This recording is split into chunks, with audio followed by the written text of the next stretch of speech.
For today's nail art, we are going to do a marble design.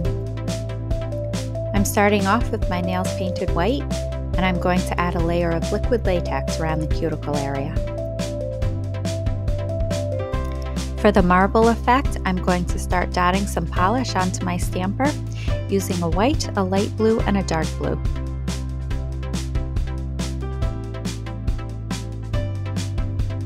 Once I have the polish on my stamper, I like to blend it before I put it on my nail by just blobbing it onto a silicone mat.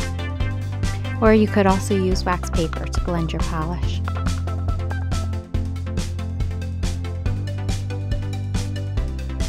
Now that I have the color on my nails, I'm going to add just a little bit of gold.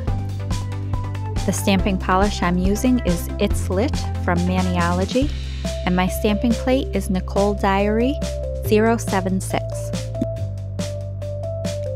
Now remove the liquid latex and finish with your favorite top coat.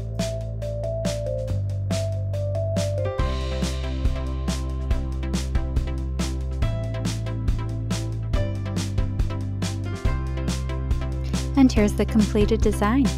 Thank you for watching, and don't forget to like and subscribe for more nail art ideas.